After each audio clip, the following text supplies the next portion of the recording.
would your soul say if you gave your soul the microphone? Sometimes you forget who you are. If everyone doesn't get your vision, it's because God didn't give your vision to everybody. The last thing you want to do is get to the final chapter and say, who could I have been? And what could I have done had I given that dream a chance?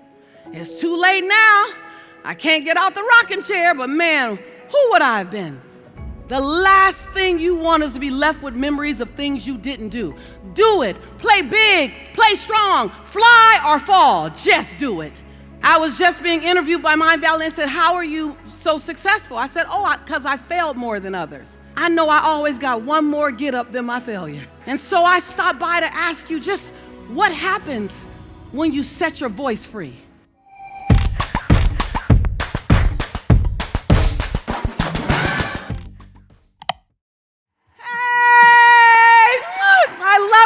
Oh my God, you look so wonderful. Can you turn that music back on a little bit? I think we have reason to. Hey! Hey!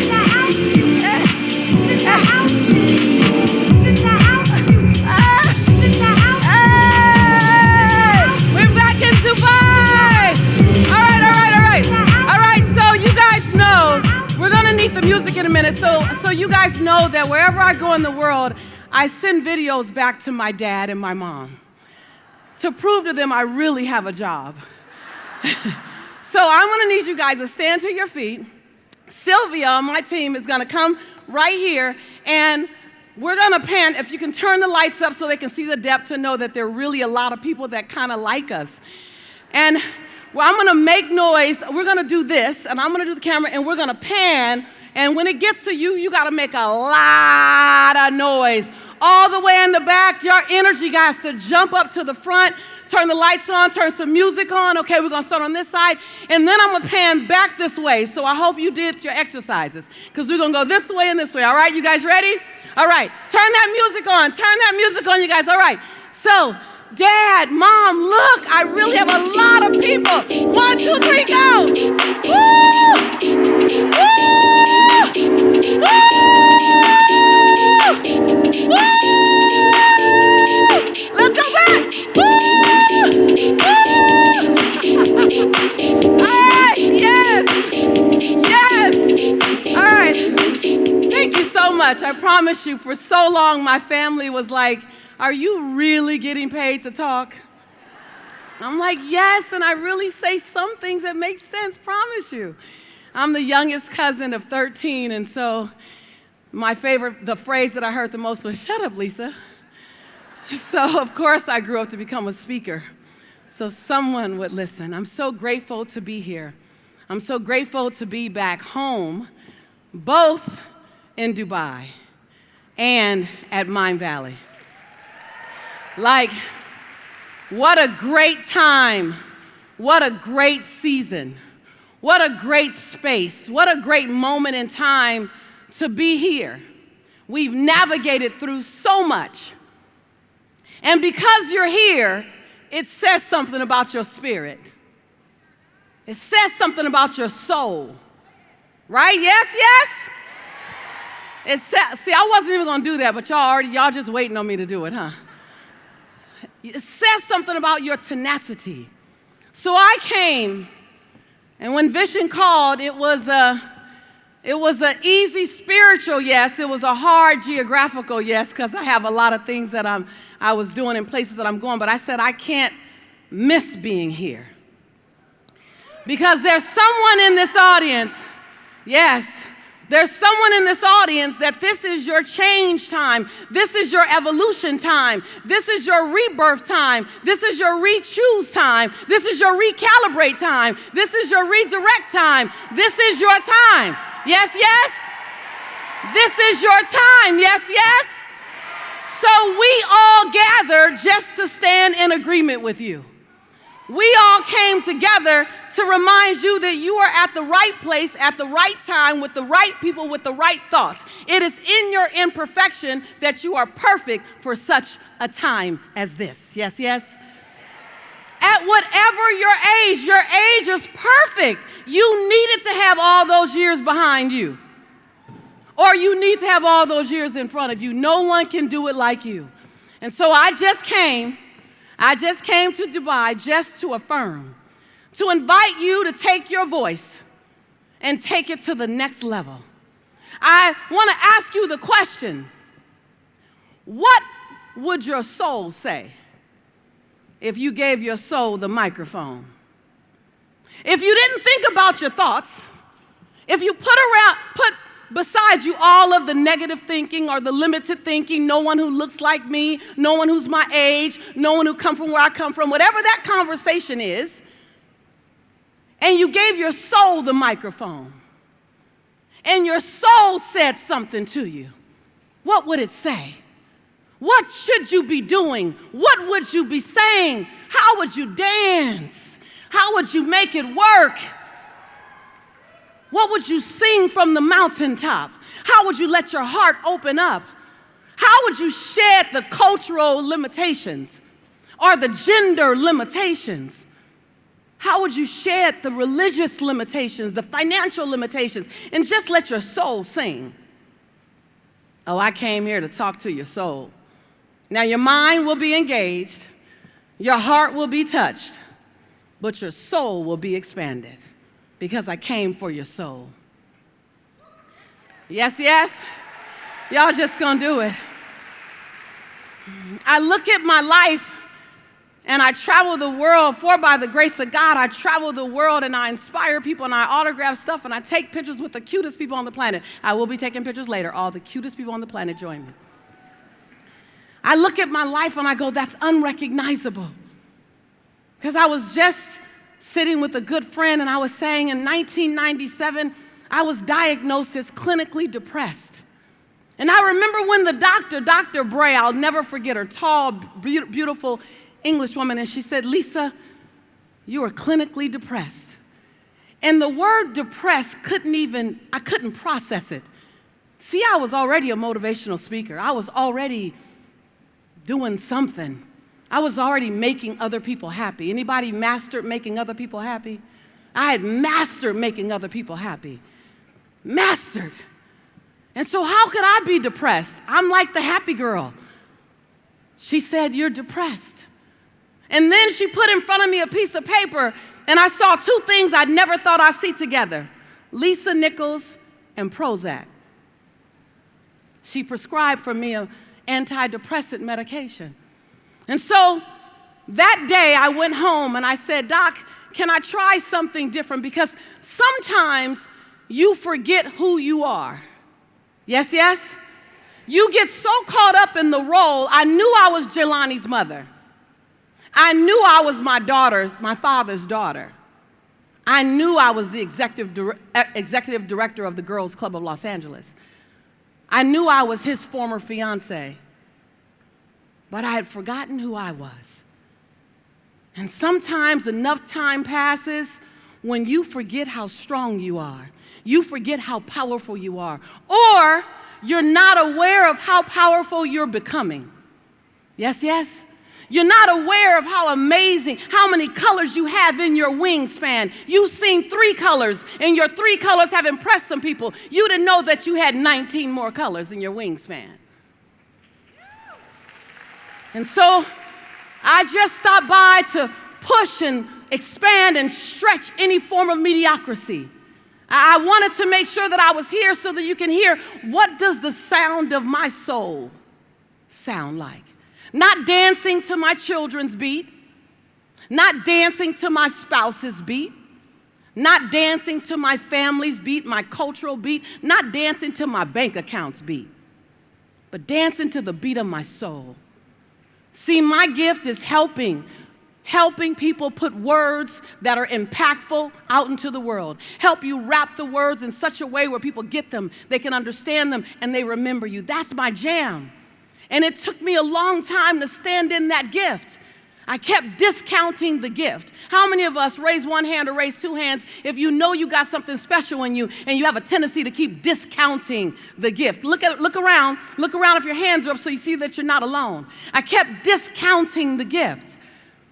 I kept negating it because I thought if it's a value, it gotta be hard, suffer. I come from a Baptist background, so Baptist is like, suffer, suffer, suffer, and then in heaven it'll be better. And I want to see my better now.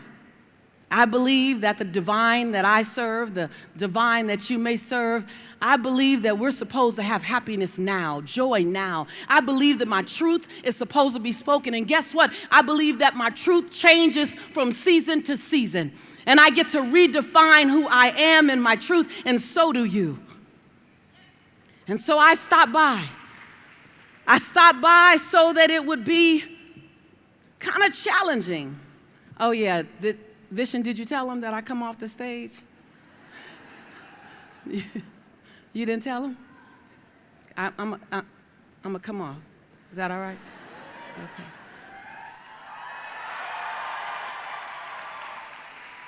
All right.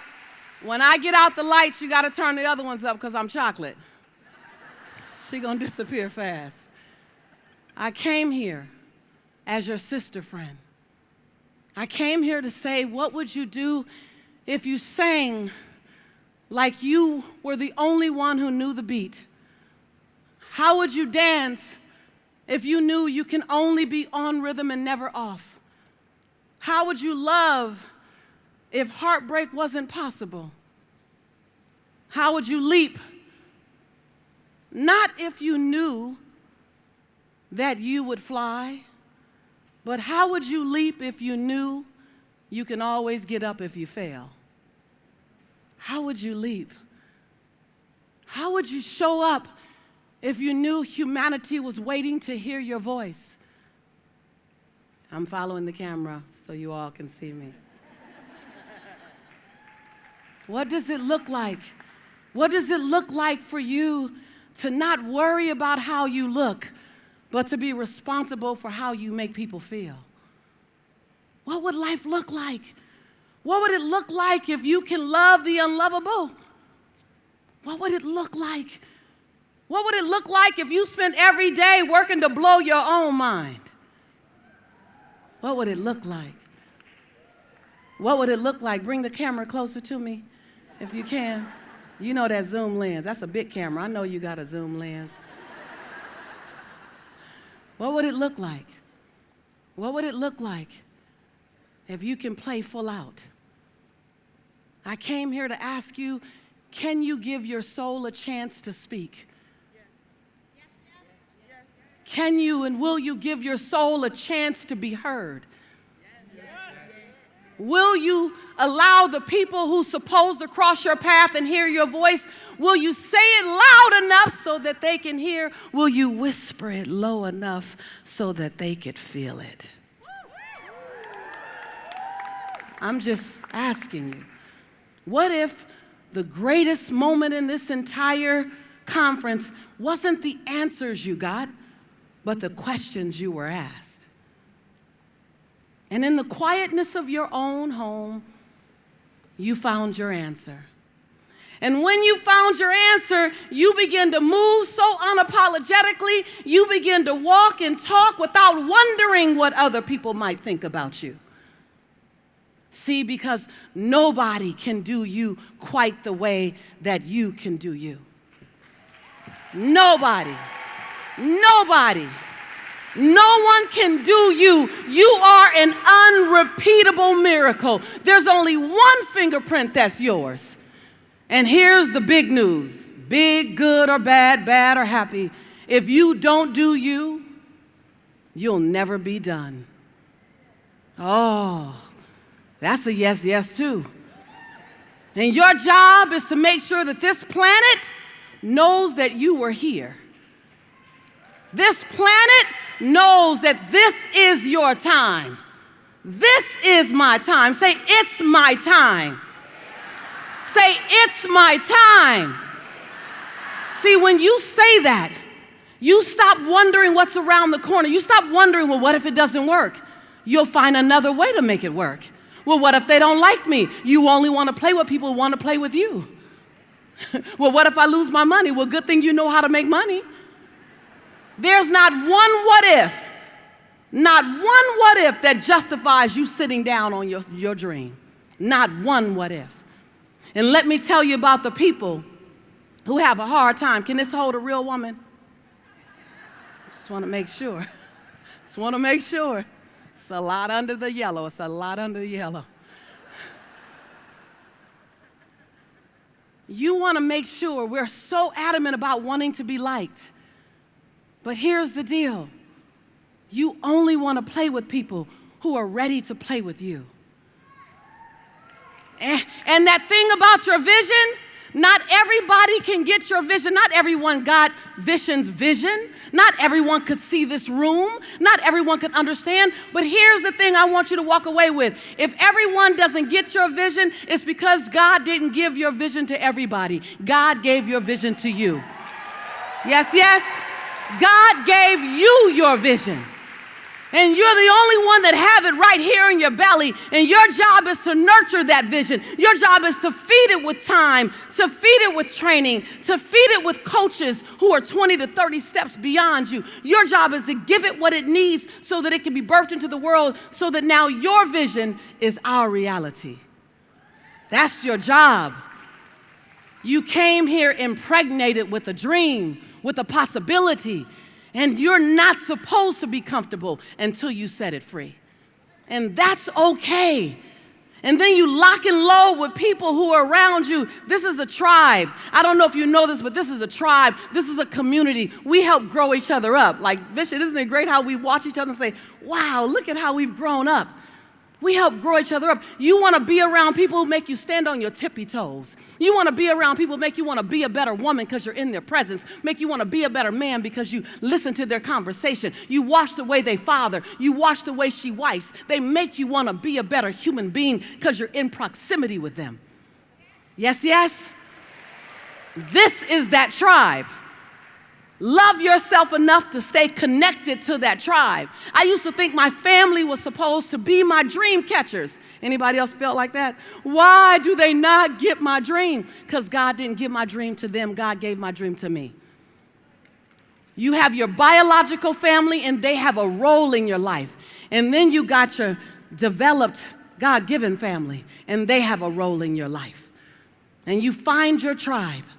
Because the last thing you want to do is get to the final chapter and say, who could I have been? And what could I have done? And who could I have touched had I given that dream a chance? It's too late now. I can't get out the rocking chair, but man, who would I have been? The last thing you want is to be left with memories of things you didn't do. Do it. Play big. Play strong. Fly or fall. Just do it. Yes, yes? Just do it. I was just being interviewed by Mindvalley and said, how are you so successful? I said, because I failed more than others. Because I'm not counting the failures. I know I always got one more get up than my failure. And these days, my failures come 7 figures and require lawyers. Woo! And so I stopped by to ask you just what happens when you set your voice free. Now, many of you, you have a voice, and that voice is uncultivated. You don't quite know how to use it. You watch someone like Vision. You watch someone like the speakers. You may watch someone like me and go, I don't do it like that. Well, you shouldn't do it like that. You need to do it like you. It doesn't mean you can't get training. I remember so many years people said, oh my God, Lisa, you're the next Oprah Winfrey. You're the next Oprah Winfrey. I said, you know what? If you want me to give you Oprah, I will fail you every time. Oprah is already being done. But if you're ever interested, I do a doggone good Lisa Nichols. I do a doggone good Lisa. I got her on lock. Benjamin Franklin says that comparison is and will always be the thief of all your joy. You can only do you. And if you don't do you, you won't be done. And don't get caught up if you have an amazing bio. Because your bio is one thing, but your future, is another. And we are vested in who you're becoming. Michelle Obama wrote the best book with the best title, Becoming. We are all becoming. And so I stopped by to ask you, who are you becoming? Who's sitting in the chair that you're sitting in right now? What does she look like 3 years from now? What is he doing 5 years from now? How many lives has she touched? How many people has he inspired? What are you doing and who are you becoming? Oh, I don't know if they told you. I didn't necessarily come to keep you comfortable. I don't mind. I don't mind that healthy tension in a room. I don't mind it at all, because when iron sharpens iron, great things happen. Yes, yes? And so this is that time when you look up and you go, wait, what part of me has to die away so the next part of me can be born? What part of me needs to sit down so the rest of me can stand up? What's on the other side of my fears? What's on the other side of my procrastination? I want to see what's on the other side of my hesitation. What's on the other side of my putting me last? Oh, so many great questions. The beauty is in the questions. Did she really come out here on stage to ask us a bunch of questions? Yes, she did, because the mind has to try and find the answer. You're welcome. You're welcome. When I was on Oprah, can I have 2 chairs? One more chair. When I was on Oprah in 2007, I had this experience happen. Before I was on Oprah, I dreamed about being on Oprah for 10 years. 10 years. I'm going to be on Oprah. I'm going to be on Oprah. Now, don't judge me. Don't judge me. You can sit it right here. That's perfect. Thank you. Thank you so much. For 10 years, I dreamt about being on Oprah, and I would tell everyone, I'm going to be on Oprah, I'm going to be on Oprah. And I did something weird when I was on Oprah. Let's just assume, thank you so much. Let's just assume I'm right here and Oprah's right there. Hey, girl. Now, I did something strange on Oprah. I don't know why this was in my dream. Do not judge me, please. Please don't judge me. But when I was on Oprah, I would sit, and when Oprah looked in the other direction, I would sneak. It sounds so stupid to share this out loud with somebody, but it's the truth. I would sneak and I would smell her white leather couch. You guys remember she used to have that white leather couch? And I guess somewhere in my mind, I knew Oprah's couch would be the best white leather couch that existed. So apparently, I wanted my olfactory glands to experience that. And so for 10 years, I would say, I'm going to be on Oprah, and I'm going to smell her white leather couch. You guys know I'm going to be on Oprah, and I'm going to smell her white leather couch. I tell my brother and my cousins, oh, by the way, family, I'm going to be on Oprah, and I'm going to smell her white leather couch.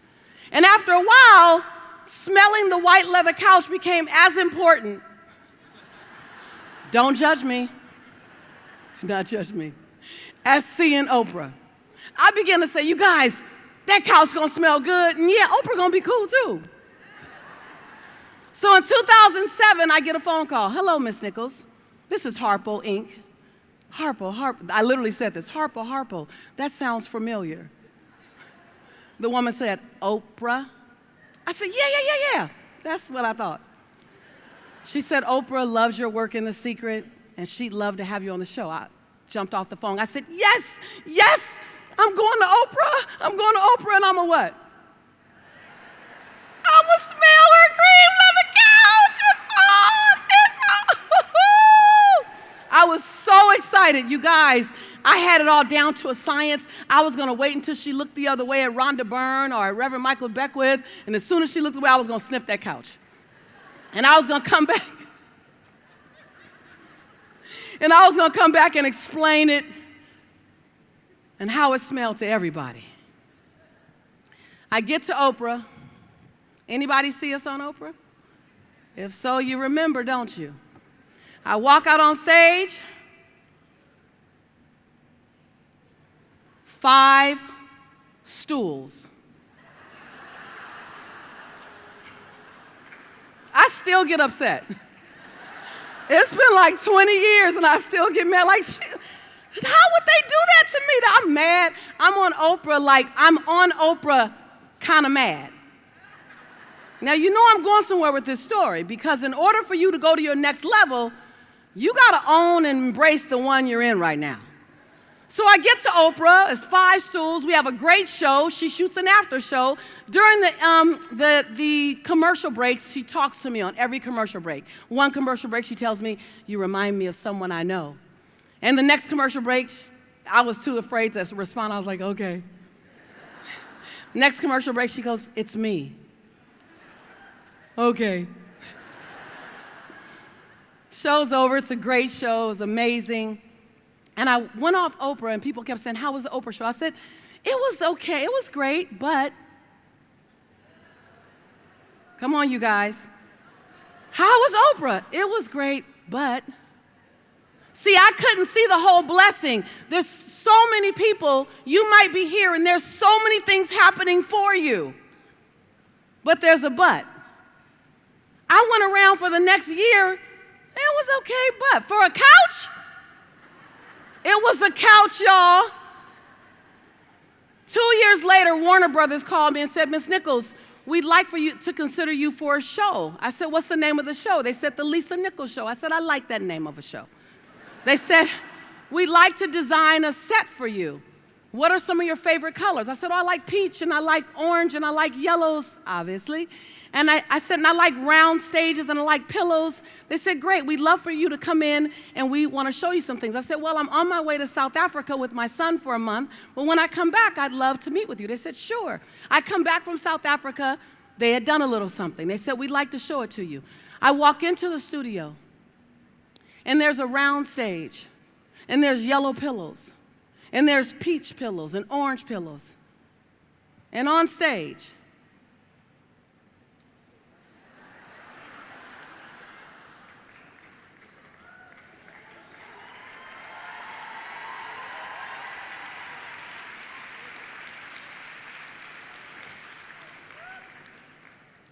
is a cream leather couch.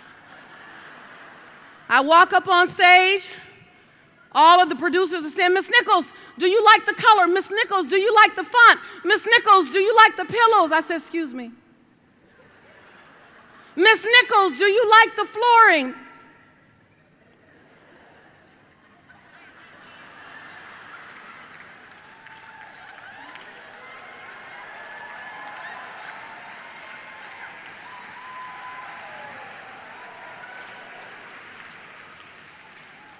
And right there in front of about 46 production crew members, I had to sit and apologize to God. I said, and some of you may have had this conversation before, or you may be ready to have it in your own faith. I said, "God, I'm so sorry. All I wanted to do is sit on Oprah's cream leather couch." And God said, "I know what he's been trying to probably tell many of us, and whatever your faith is. I know you've been trying to sit on Oprah's couch. Hello. And I've been trying to give you your own couch. Nobody can get your couch but you. Nobody can get your couch but you. And your couch might be wooden, and your couch might be cream, your couch might be green. You get a couch, and you get a couch, and you get a couch. Come on, y'all. You get a couch, and you get a couch, and you get a couch, and you get a couch, and you get a couch. Every single person in here, you get your couch. But if you think Amazon Prime is going to come to your door and deliver it, "I got a cream leather couch for you," that's not going to happen. You got to open the door, go out with knees knocking and teeth chattering sometimes. People often ask me, "Lisa, how did you get over the fear?" I said, "Ha, you assumed I got over the fear before I leaped." Sometimes you got to be willing to leap while you're still quivering. You got to speak while your voice still shakes. You got to show up while you're not quite sure what you look like. You got to be willing to get comfortable in your imperfection. You got to remember that other people's perception of you, as my grandma says, ain't none of your business, baby. Yes, yes. Yes, yes. And so I just stopped by. I'm going to be around later. I'm going to take pictures. I told him I want to take pictures with as many people as I can. Vishen knows I love to come. I love to be with you as much as I can. I love to serve you. I love to be around you. I love to find out about you and what you're up to and anything. Like, I'm into you. I am you. I'm your sister. I came for you. I came for you. I came for you. And everything you feel that resonates between you and I, that's real. I came for you. But here's what you don't want me to do. You don't want me to let you sit down on your dream. You don't want me to let you sit down on your greatness. You don't want me to let you dim your light. And everybody can't handle your light, and that's okay. But here's what we make the mistake of doing. Because they can't handle your light, you begin to turn the dial down when you enter a room to make sure that you don't blind anybody with your greatness. And then over years, you take your hand off the dial. And then you come to a place like this, and you're like, oh my God, I want to turn that light up. And where is the dial now? And so I challenge you to find your dial and turn it up. After all, turn down for what? For what? Turn it up unapologetically. I used to always walk in a room uncomfortable about my light. People say, Lisa, why do you always stand out? I go, I don't know. And I try to shrink and shrink and shrink and shrink and shrink and shrink and shrink and shrink and shrink so that I didn't offend anybody. And then when I wanted to stretch out, I was scared to because I didn't know that woman. But then I gave her a chance and I met her because it's my time and it's your time. The world needs you like never before. It's your time. Can you believe that? It's your time. Can you believe it enough to say, it's my time? It's my time. I mean, say it to yourself, not to me. It's my time. This is my time. Even when it gets hard, it's my time. Even when it's challenging, even when it doesn't feel good, say it like you mean it. Say it like you got to convince somebody. Say it like it's been long overdue. Even when it's scary. Even when it's scary. Even when it costs more money than it should. Even when it takes longer than it should. What time is it? What time is it? Even when they don't get your vision. Even when they speak bad about your vision. Even if you run out of money. Even if your body's not acting right. Even when you need some help. It doesn't matter the climate, the temperature, the circumstances, the politics. It doesn't change the fact that what? And if all you remember from this conversation, if all you remember, then we've had a really good time. Like, it's your time. This is your stage. This is your time. It's time for you. It's time for you. We need you. Don't dim your light. I need you. They need you. The world needs you. Speak up. Show up. Yes, yes. Yes, yes. Find 3 people and go to them and say, it's my time. It's my time. It's my time. It's my time. It's my time. It's my time. Oh, it's so my time. Oh, it is so my time. It's your time? Because is it your time? It's my time. It's your time. Now let me just say this. Stand up, keep standing. I like it. If you're not standing, please stand up. I'm just going to invite you to do this. Because fortunately and unfortunately, events like this must come to a close. Because when they come to a close and stop, that's when you start. You can't do the work you must do in the world while you're in this room. So if this arena had to gather, the lights had to come, the stage had to be built, and all of us had to come and witness your first day of the rest of your life, then it's been a good time together. It's been a good time together.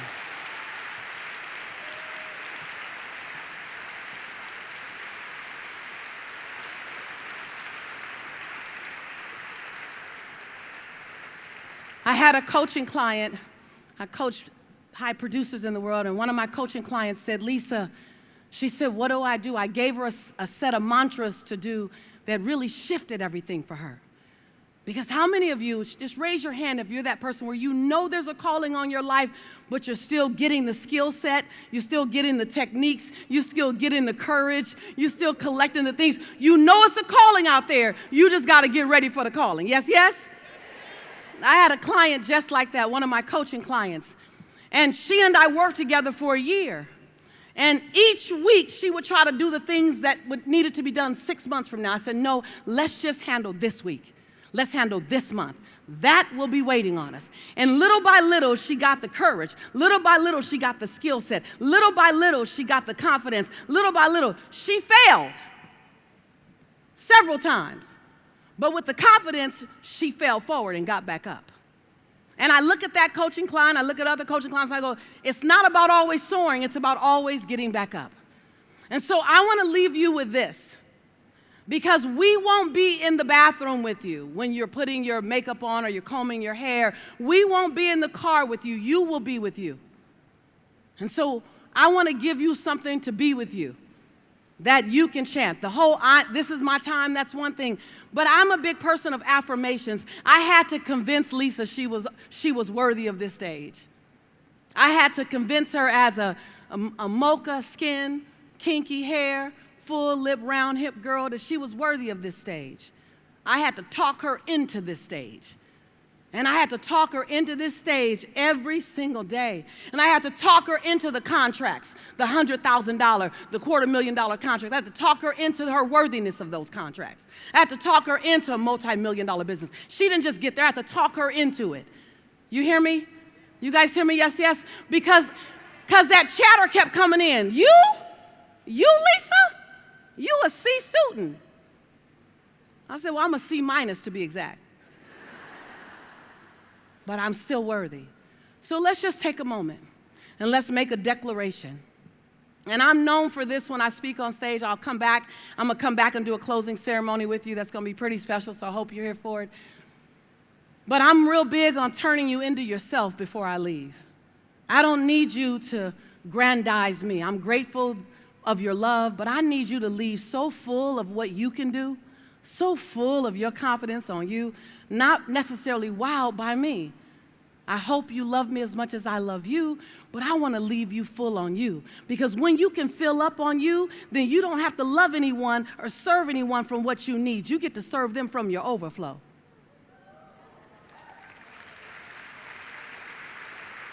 Don't feed them from the cup. Don't feed them from the cup. Feed them from the saucer. Yes, yes? Somebody just came for that part right there. And so now in this declaration, I want you to make a statement. And I want you to change the words according to what you need to say. This isn't a one-size-fits-all. We're together, but it's not all a kumbaya moment. This is an individual moment of declaration and confirmation. And what I want you to walk away with is certainty. Say certainty. Say certainty. I want you to walk away with certainty that I am fit. I am created for such a time as this. I'm certain of that. Certainty. You came for certainty. You didn't come for entertainment, and not every moment is going to give you certainty. There are moments throughout these 2 days that simply said, that's exactly what I came for. That's giving me my certainty. That's what you came for. And you walk away and you hold on to it. And as you leave, in the car, in the taxi, in the Uber, in the hotel, and I talk to myself all the time, you guys. Y'all might see me over at the hotel having a full-on conversation with Lisa. I'm quite fine with that because guess what? I gave up trying to be ordinary. So I don't mind people thinking I'm strange. There's so much freedom in being considered strange. Like you can do anything because you're already strange. Like, there's freedom in strange, y'all. There's freedom in strange. There's freedom. There's freedom in your unique, unrepeatable miracle fingerprint. And so put one hand over your heart, whichever hand makes you feel good. Repeat after me. I was built for such a time as this. Everything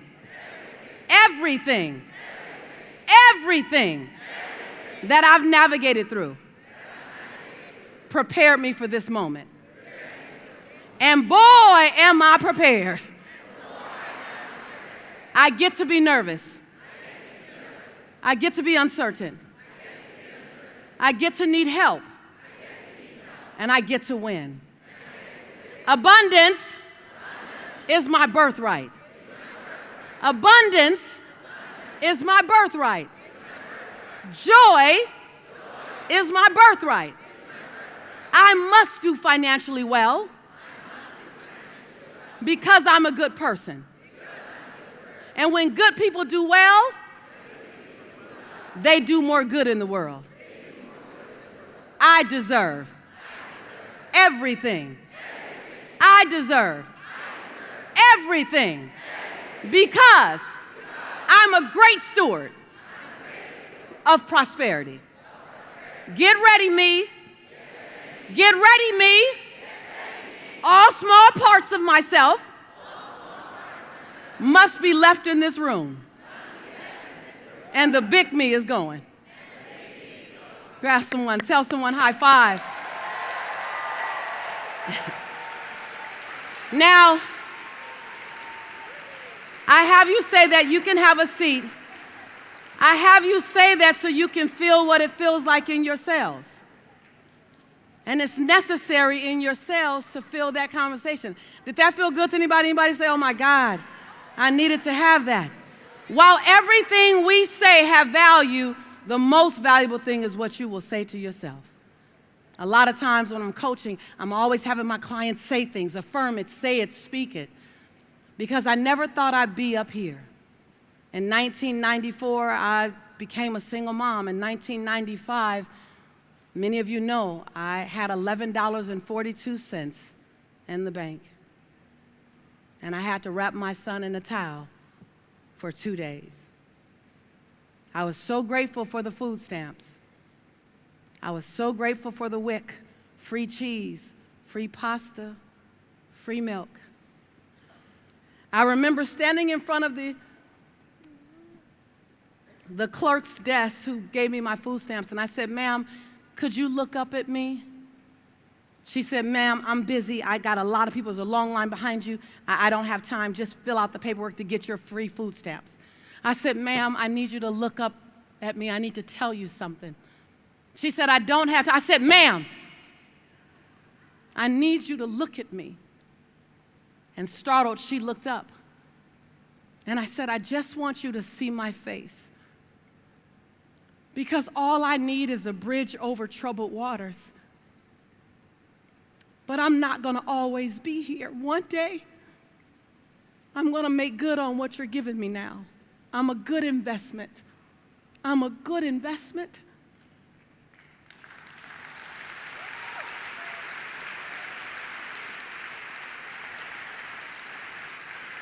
I close with, you are a great investment. You're a great investment of the time your family has put into you. You're a great investment of the time your community. You are a great investment. You are a good steward of possibility. You're a good steward. And so the question is, what will you do when you get out of this chair? What will you do when you leave this conference? It doesn't have to be easy. You're built for difficult. You're built for strong. You're built for necessity. You haven't seen the greatest version of you yet. You haven't seen. You're going to blow your mind with the man, the woman you're becoming. And during that entire time, just know that it will be people like me on the sidelines, championing you, reminding you that the best part is still coming. And that behind every fall is a get up. And behind every fly is a soar. And that someone's watching you right now, someone who's 40 14 or 4. They're watching the way you dance, the way you focus. They're watching the way you soar and the way you get up. They're watching you. And you get to inspire a world by the way you choose to be. So I just stopped by. I stopped by to stir your soul. I stopped by to say, this is your time. What is it? What is it? What is it? No matter how hard it gets, it's my time. No matter how challenging it gets, it's my time. No matter if you do it by yourself, on the good days, on the hard days, the world is so excited to meet the next best version of you. And as your sister friend, just know, whenever you hear me say that I believe in you and I love you, it's not a shtick. It's not a sign off. It's not my signature close. It's because I believe in you and I love you. Be well.